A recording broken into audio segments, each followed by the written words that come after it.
Quen 2.5 Max life after the wedding was a beautiful blend of love, purpose, and growth for Clara. She and Ethan settled into their new home, a cozy house by the ocean with large windows that let in sunlight and offered breathtaking views of the sea. The sound of waves crashing against the shore became a constant backdrop to their days, soothing and grounding them both. But while their personal life flourished, Clara's commitment to helping others only deepened. One morning, as she sat at her desk sketching ideas for her next art project, Ethan walked in holding a newspaper. "You're famous again?" he teased, tossing it onto the table in front of her. The headline read, "From Victim to Advocate, How One Woman is Changing Lives." Clara laughed, shaking her head. She wasn't comfortable being called a hero or an inspiration. She saw herself simply as someone who had been through hard times and wanted to help others avoid the same pain. Still, she couldn't deny the impact her work was having. Over the years, Clara had become a well-known figure in advocacy circles. Her story resonated with people across the country, inspiring them to speak out about abuse and neglect. Schools invited her to give talks, sharing her journey with students who might be silently suffering at home. Shelters hung posters featuring her artwork alongside messages of hope. "You are not alone. Help is available." Even lawmakers began reaching out, asking for her input on policies aimed at protecting vulnerable children. But perhaps the most rewarding part of her advocacy came from the relationships she built along the way. Lily, the little girl she'd met at the shelter, remained close to her heart. After months of legal battles, Clara helped secure a safe, loving foster placement for Lily. They stayed in touch, meeting regularly for ice cream outings or trips to the park. Watching Lily grow into a confident, happy child reminded Clara why she kept pushing forward, even on days when the world felt heavy. Clara also found joy in creating art that told stories of resilience. Her paintings evolved over time, shifting from dark, haunting images of her past to vibrant, hopeful depictions of healing and transformation. One piece, titled "The Light Within," showed a lone tree standing tall amidst a stormy landscape, its branches reaching skyward despite the chaos around it. It became one of her most beloved works, symbolizing the strength she hoped to inspire in others. Ethan often joked that Clara's studio was taking over the house. Canvases leaned against every wall, brushes dried in jars scattered across tables, and paint splatters decorated the floor like colorful constellations. But he never complained. In fact, he loved watching her create, marveling at how effortlessly she poured her emotions onto canvas. Sometimes late at night, he'd bring her tea and sit quietly beside her, content just to be near her as she worked. Their partnership was more than just romantic. It was a true collaboration. Ethan handled the logistics of Clara's projects, organizing exhibitions, coordinating interviews, and managing finances. He made sure she could focus on what mattered most, her art and her mission. Together they formed a team that balanced each other perfectly, supporting one another through challenges and celebrating victories big and small. A few years into their marriage, Clara and Ethan welcomed twin daughters into their lives. The arrival of the babies brought a new kind of joy, one that filled their home with laughter, tiny footprints, and endless piles of diapers. Clara cherished every moment, from midnight feedings to lazy afternoons spent reading picture books aloud. Being a mother came naturally to her, though she admitted it wasn't always easy. There were sleepless nights and moments of doubt, but Ethan was right there beside her, sharing the responsibilities and reminding her that they were learning together. As the girls grew older, Clara made it a point to teach them about kindness, empathy, and standing up for what's right. She told them stories about her childhood, not to scare them, but to show them that even in the darkest times, hope can shine through. On weekends, the family volunteered at local shelters, packing meals or sorting donations. The twins quickly learned the importance of giving back, proudly calling themselves helpers whenever anyone asked what they were doing. Despite all the happiness in her life, Clara still carried pieces of her past with her. Some nights, when the house was quiet and everyone else was asleep, she'd sit by the window staring out at the ocean, lost in thought. Memories of the Bennetts occasionally surfaced, especially during stressful periods. But instead of letting Those thoughts consume her. She wrote them down in a journal, a practice her therapist had recommended. Putting pen to paper helped her process her feelings and release old pain, bit by bit. Ethan noticed these moments too. He didn't push her to talk unless she wanted to, but he made sure she knew he was there if she needed him. Your past doesn't define you, he reminded her often. It's just part of your story, and look how far you've come. Clara smiled whenever he said that. Over time, she realized he was right. Her scars, the ones visible and invisible, were proof of her strength, not her weakness. They reminded her of everything she'd overcome and everything she'd achieved since leaving the Bennett household behind. Years passed, and Clara's legacy continued to grow. She published a memoir detailing her journey from victimhood to empowerment, donating all proceeds to organizations supporting abused children.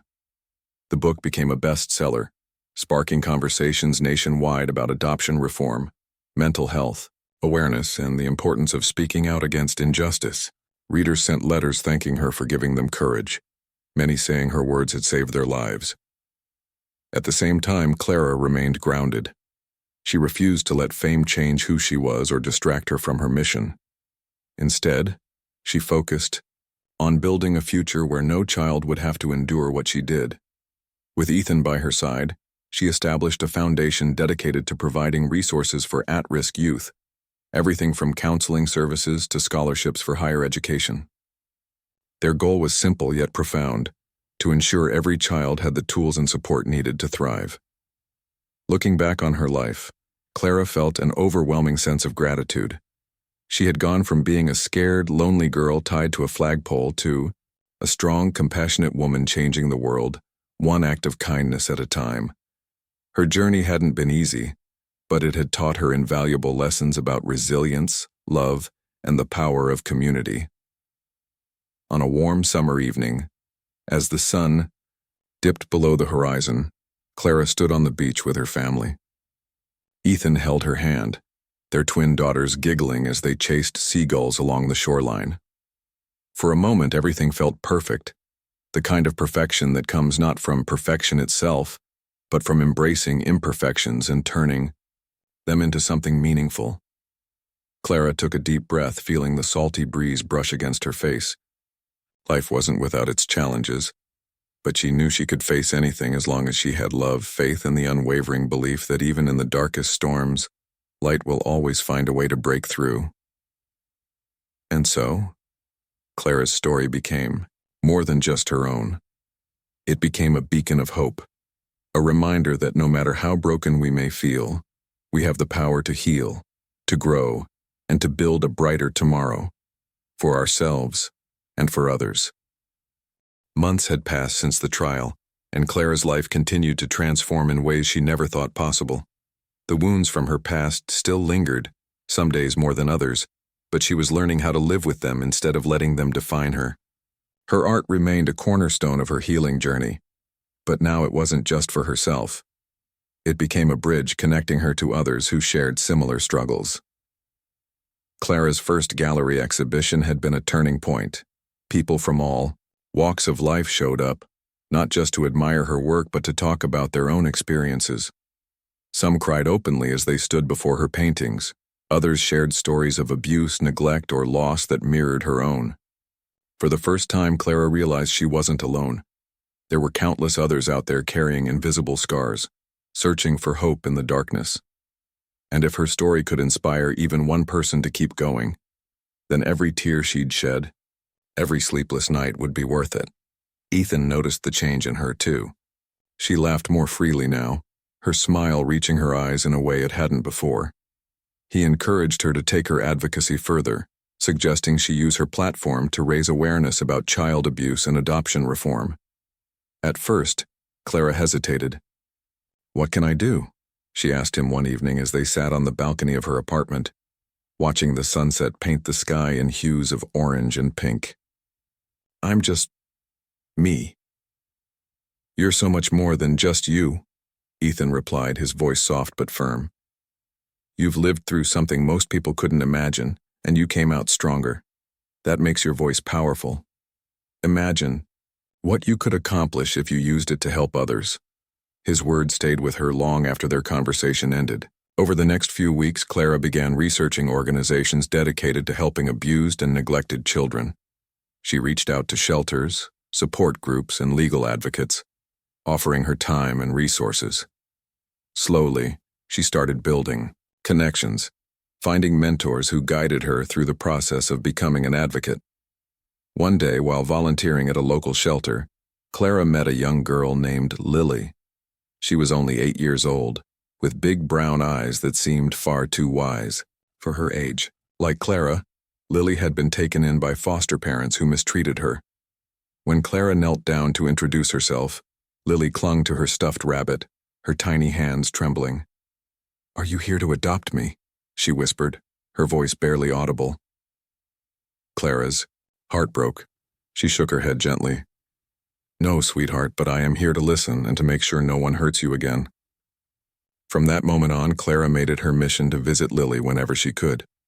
They drew pictures together, played games, and talked about everything under the sun.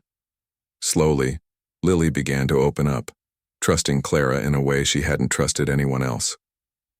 Watching the little girl's transformation reminded Clara of her own journey, the importance of having someone believe in you when the world feels cruel and unforgiving. As Clara dove deeper into her advocacy work, Ethan supported her every step of the way. He helped organize fundraisers, using his connections to bring attention to the causes she cared about. Together, they hosted events that raised thousands of dollars for shelters and counseling programs. One particularly memorable evening, Ethan surprised Clara by arranging a charity gala featuring her artwork. Guests bid generously on her pieces, with proceeds going directly to organizations supporting abused children. At the end of the night, Clara took the stage to thank everyone for their generosity. As she looked out at the sea of faces, her mind flashed back to the lonely, scared girl she used to be, the girl who had once believed she deserved nothing. Now standing here surrounded by people cheering for her, she felt like a completely different person. "I never imagined I'd be where I am today," she said, her voice steady despite the lump in her throat. "For years, I thought my voice didn't matter, that I didn't matter.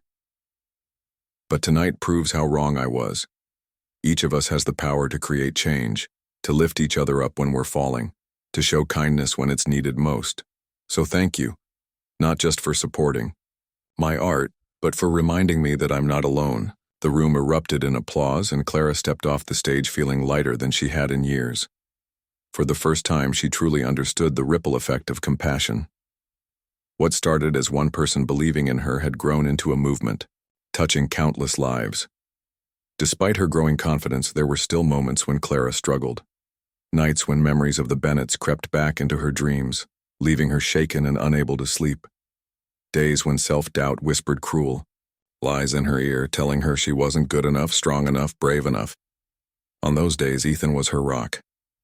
He listened without judgment, held her when she cried, and reminded her of how far she'd come. "You've already done so much," he told her one rainy afternoon as they curled up on the couch together. "But you don't have to carry the weight of the world on your shoulders. You're allowed to rest, to breathe, to take care of yourself." Clara nodded, leaning into his embrace. She knew he was right, but letting go of perfectionism wasn't easy. For so long, she'd equated her worth with productivity, believing she had to constantly prove herself to earn love and respect. Learning to value herself simply for being who she was, flaws and all, was a lesson that required patience and practice. Then, one spring morning, Ethan surprised her with breakfast in bed. He placed a tray of pancakes and fresh fruit on her lap, along with a small velvet box. Clara's heart skipped a beat as she stared at it, unsure what to say. "Open it," Ethan urged, his eyes twinkling with excitement. Inside the box was a delicate silver ring adorned with a single diamond. Tears welled up in Clara's eyes as she looked at him, speechless. "Clara," he began, taking her hand in his, "you've taught me what it means to love fiercely, to fight for what's right, and to never give up, even when the odds seem impossible. You've shown me strength I didn't know existed, and I want to spend the rest of my life beside you, supporting you, loving you and building a future together. Will you marry me? For a moment, Clara couldn't breathe. All the pain, fear, and uncertainty of her past melted away, replaced by an overwhelming sense of joy and gratitude. She nodded, throwing her arms around him as tears streamed down her face. Yes, she whispered. 1,000 times yes. Their wedding was intimate yet beautiful, held outdoors under a canopy of twinkling lights. Friends, family, and the people Clara had helped through her advocacy work gathered to celebrate their union. As Clara walked down the aisle, arm in arm with Ethan, she felt a profound sense of peace. This was her new beginning, a life filled with love, purpose, and endless possibilities. After the ceremony, as they danced under the stars, Ethan leaned in and kissed her forehead. "We did it," he murmured. "Against all odds, we found each other." Clara smiled, gazing into his eyes. "No," she corrected softly. "We didn't just find each other. We saved each other." The courtroom buzzed with quiet murmurs as Clara sat nervously in the front row, her hands clasped tightly together. She could feel the weight of everyone's eyes on her, but she tried to focus on Ethan, who sat beside her, his presence a steady anchor in the storm. The media had turned her story into a national sensation, and reporters filled the back rows, scribbling notes and snapping photos. It was overwhelming, but Clara reminded herself why she was here: to face the people who had hurt her for so long and ensure they couldn't do the same to anyone else. When the judge entered, the room fell silent. The trial began with Lisa, Clara's lawyer, presenting the case against the Bennetts. She laid out every piece of evidence they'd gathered: photos of Clara tied to the flagpole, video footage recorded by neighbors, medical reports detailing her injuries, and witness testimonies from those brave enough to speak up.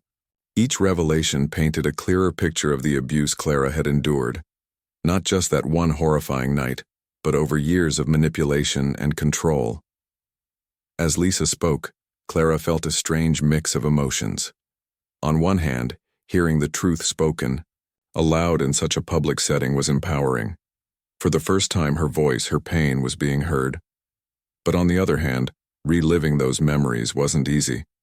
Every word brought back flashes of the past: the sting of her adoptive father's grip, the coldness in her adoptive mother's gaze, the loneliness that had consumed her for so long. When it was Clara's turn to testify, her heart raced. She stood slowly, her legs trembling beneath her. Ethan reached out and squeezed her hand briefly before letting go, offering her a small nod of encouragement. Taking a deep breath, Clara approached the stand and swore to tell the truth. For the next hour, she recounted her life with the Bennetts, the endless chores, the constant criticism, the moments when she felt like nothing more than an unpaid servant. Her voice wavered at times, especially when describing the night she was tied to the flagpole, but she pushed through, determined to share her story fully. When she finished, the courtroom was completely silent. Even the reporters stopped writing, their pens frozen mid-air.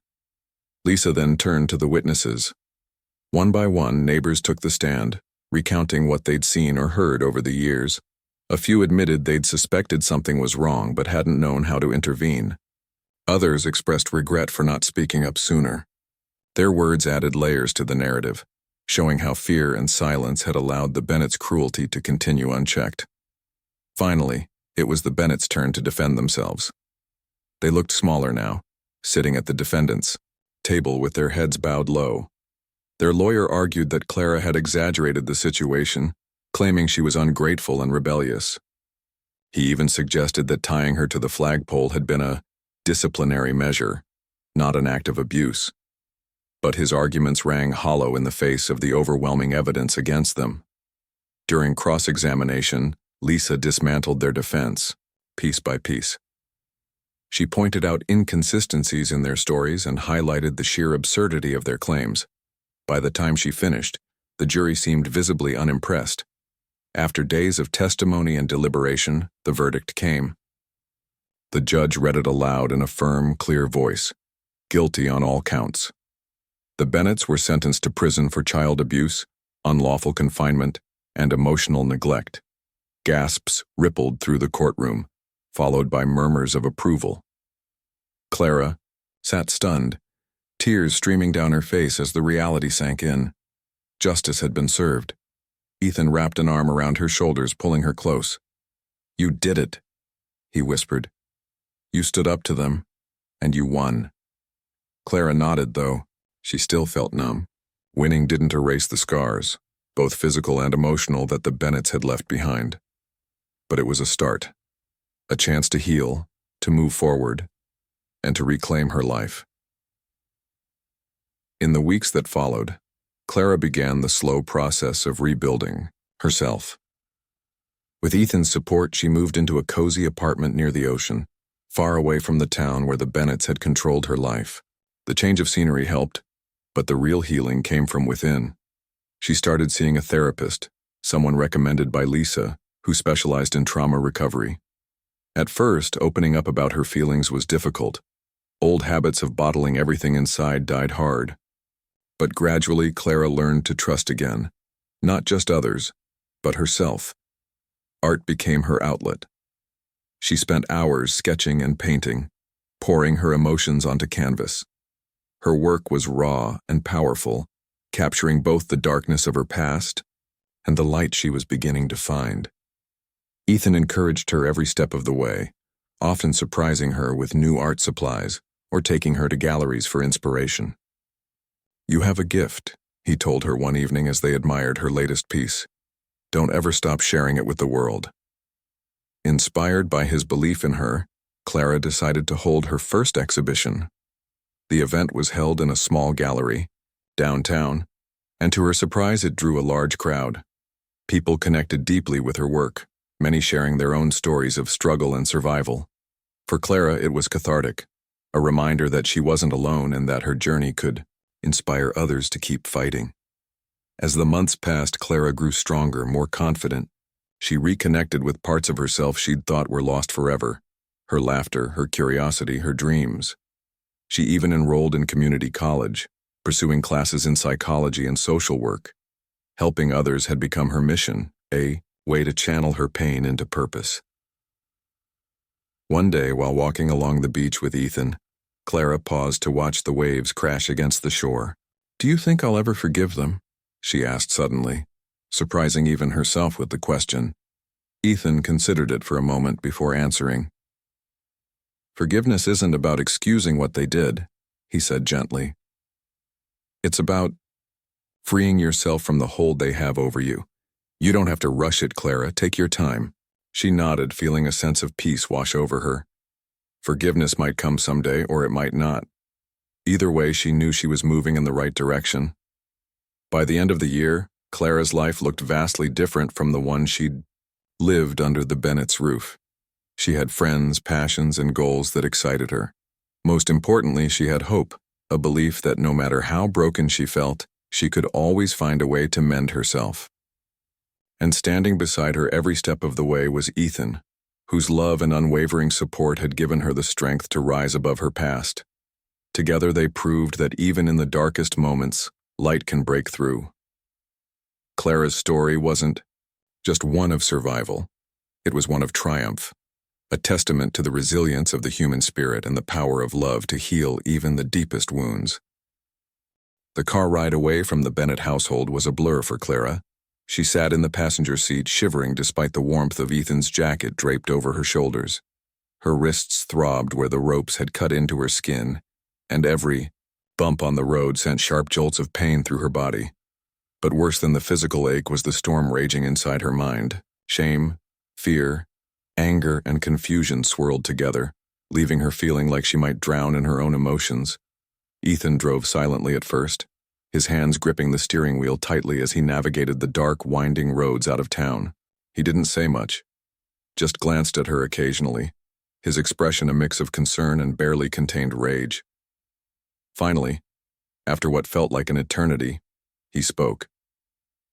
"Clara," he said softly, his voice steady but laced with emotion, "I need you to tell me everything. What happened back there? Why would they do that to you?" Clara hesitated, staring out the window at the passing trees. How could she explain something she barely understood herself? The Bennetts weren't just strict or overprotective. They were cruel, manipulative, and desperate to control her. But how could she make someone else see that without sounding like she was exaggerating or making excuses? I tried to stand up to them, she began haltingly, her voice trembling. They didn't want me seeing you anymore. They said I belonged to them, that I owed them everything. She paused, swallowing hard as tears welled up in her eyes. When I wouldn't listen, my adoptive father, he lost it. He dragged me outside and tied me to the flagpole. He said it was punishment for being ungrateful. Her words hung in the air between them, heavy and raw. Ethan's jaw tightened, and for a moment Clara thought he might explode with anger. Instead, he reached over and placed a gentle hand on her shoulder. You don't owe them anything, he said firmly, his tone leaving no room for argument. What they did to you, it's wrong, so wrong, and I'm not going to let them get away with it. Clara looked at him, her heart pounding. Part of her wanted to believe him, to trust that things could finally change. But another part, the part that had spent years being told she was worthless, whispered, doubts in her ear. What if Ethan couldn't protect her? What if the Bennetts found a way to twist the truth to paint her as the villain once again? As if sensing her hesitation, Ethan continued, We'll figure this out together, okay? You're not alone anymore, I promise. By the time they reached Ethan's house, a sprawling estate nestled in the hills overlooking the ocean, Clara was physically and emotionally drained. Ethan helped her inside, guiding her to a plush couch in the living room. The house was warm and inviting, filled with soft lighting and elegant furniture, but Clara barely noticed. All she could focus on was the overwhelming sense of safety she felt here, surrounded by someone who genuinely cared about her. Ethan disappeared for a few minutes, returning with a first aid kit and a cup of hot tea. Let me take a look at your wrists, he said gently, kneeling beside her. Clara nodded numbly, holding out her arms. Her skin was red and raw, with small cuts where the ropes had dug in too deep.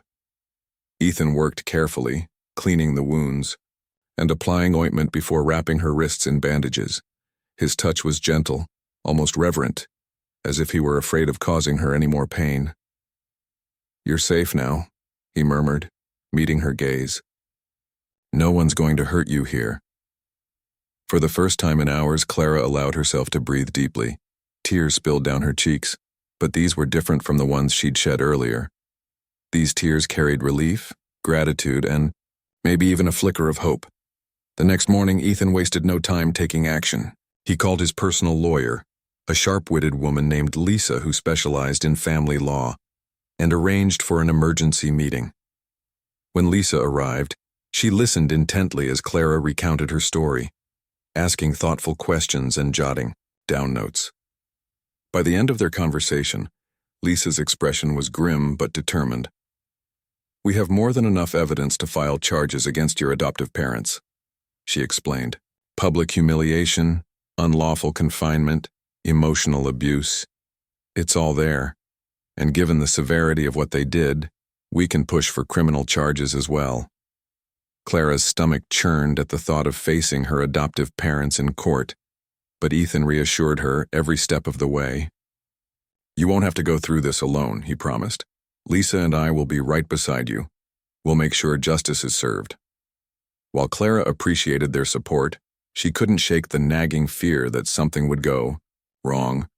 What if the Bennetts managed to convince people she was lying? What if the neighbors refused to testify, too scared to speak out against them?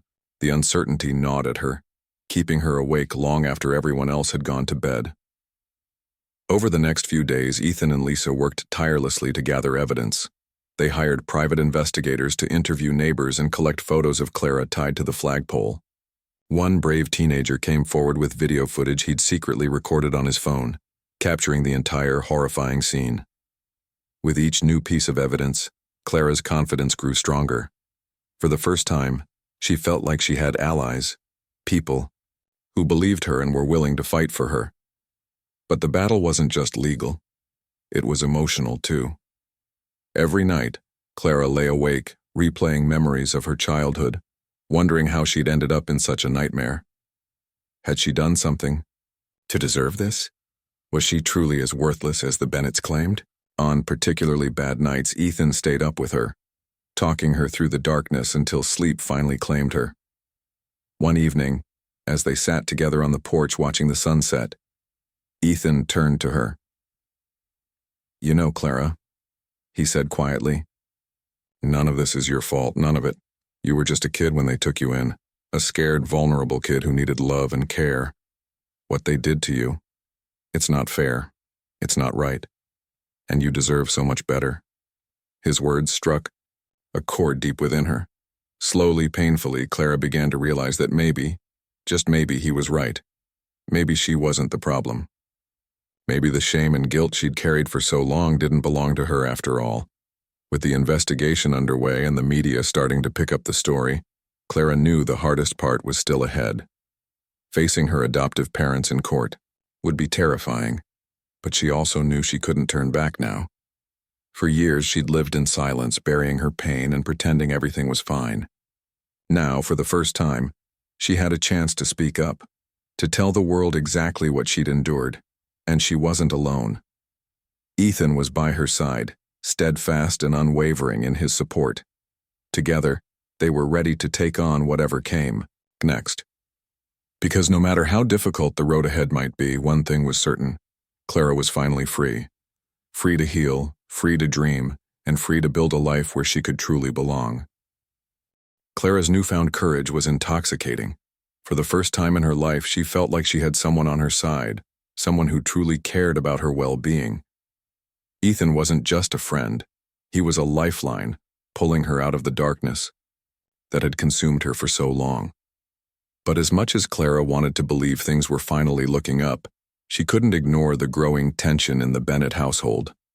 Her adoptive parents weren't used to being defied.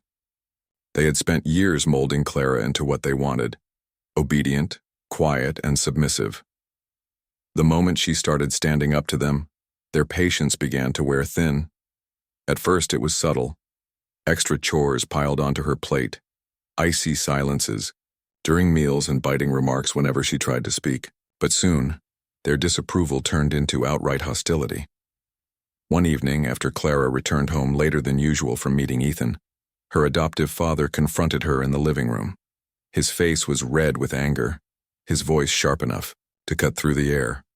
"Who do you think you are?" he demanded, slamming his fist on the coffee table.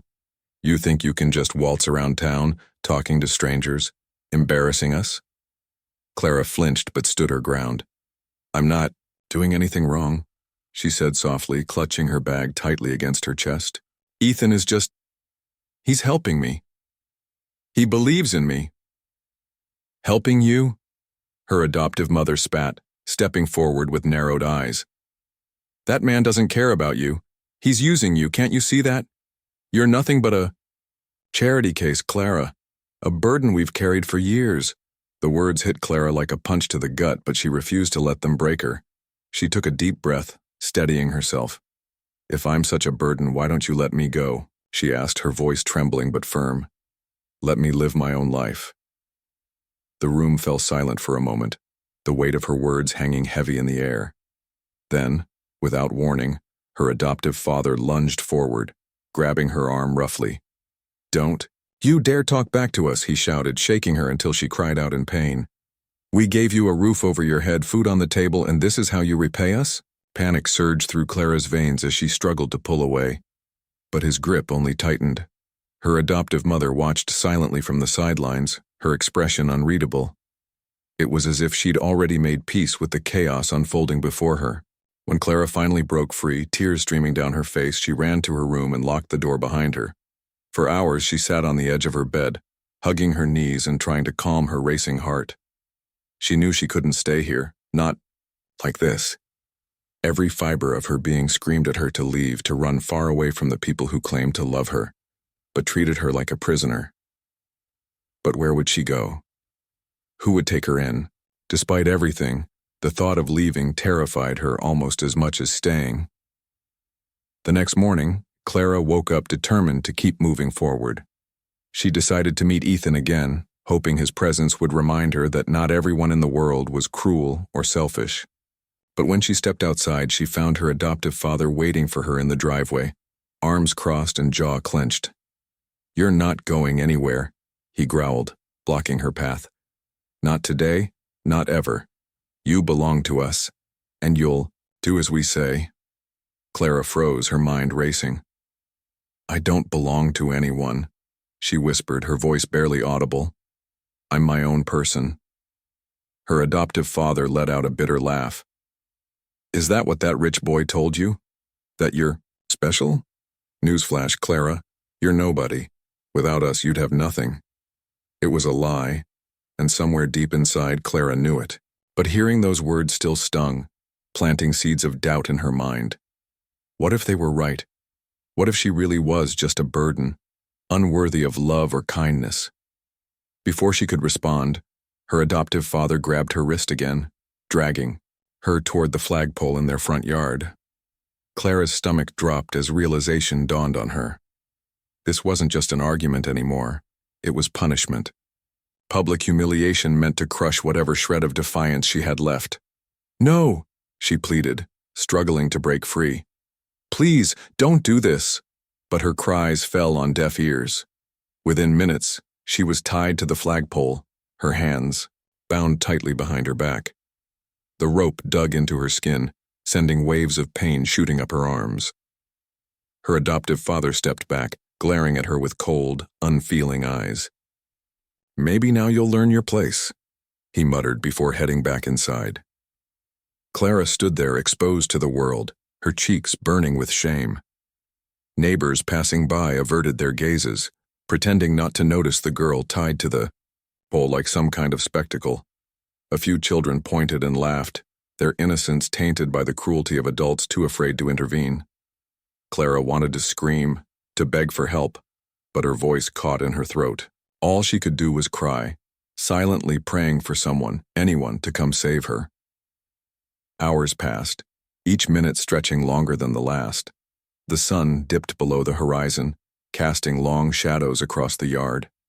Clara's body ached from standing, in the same position for so long, and her wrists were raw and bleeding. Just when she thought she couldn't take it anymore, a familiar car pulled into the driveway. Ethan. He jumped out of the vehicle, his face pale with shock and fury as he took in the scene before him. Without hesitation, he rushed to Clara's side, pulling out a pocket knife to cut the ropes binding her. "Oh my God, Clara," he murmured, his voice thick with emotion. "What did they do to you?" Clara collapsed into his arms, sobbing uncontrollably.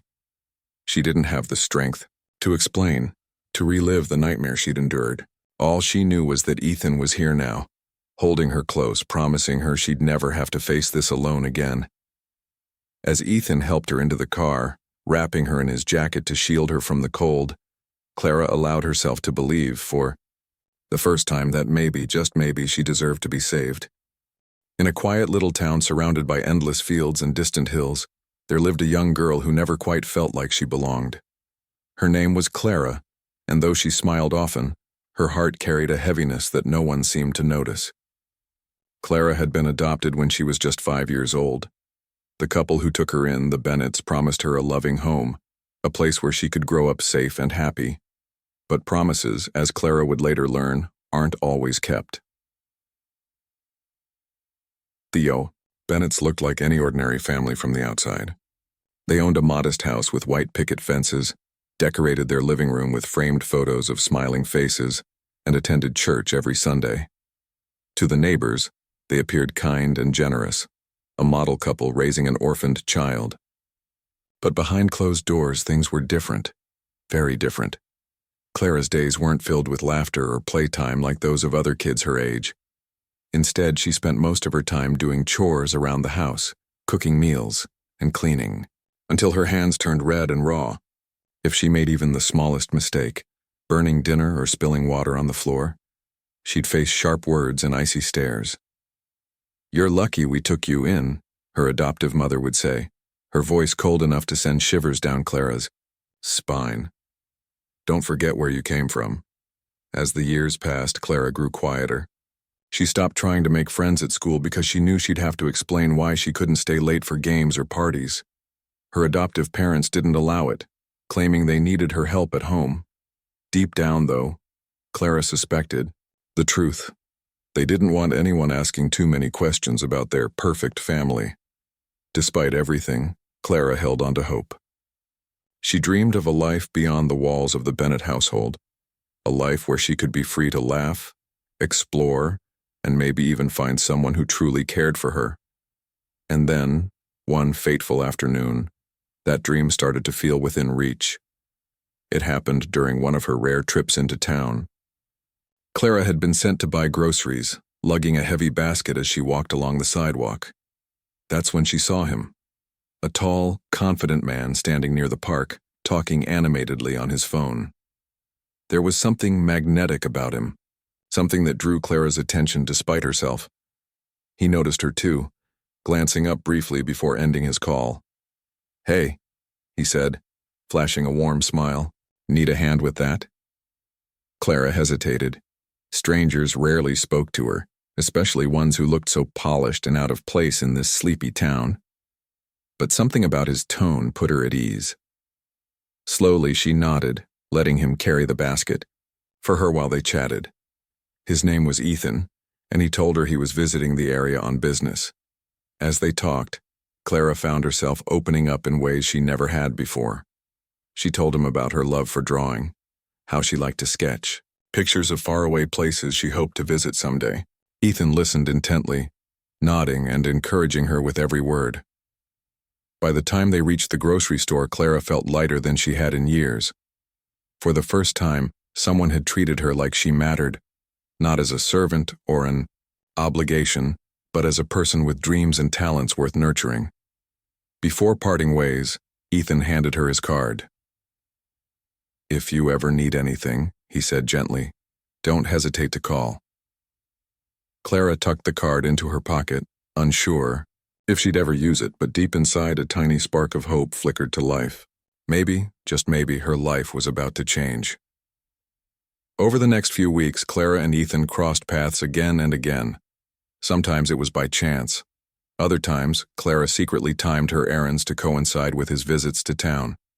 Each meeting left her feeling more alive, more hopeful. Ethan wasn't like anyone she'd ever met. He was smart, funny, and endlessly kind, treating her with a level of respect she hadn't experienced in years. More importantly, he believed in her art, her potential, and her right to happiness. But not everyone shared Ethan's enthusiasm. When the Bennetts caught wind of Clara's growing friendship, they became furious. To them, Ethan represented a threat, a wealthy outsider who might uncover their secrets or, worse, take Clara away from them. They forbade her from seeing him, warning her that disobedience would come with consequences. But Clara, emboldened by Ethan's support, refused to back down. For the first time in her life, she stood up to them. Little did she know, her decision would lead to a confrontation more terrifying than anything she'd ever faced, and set the stage for a dramatic showdown that would change her life forever.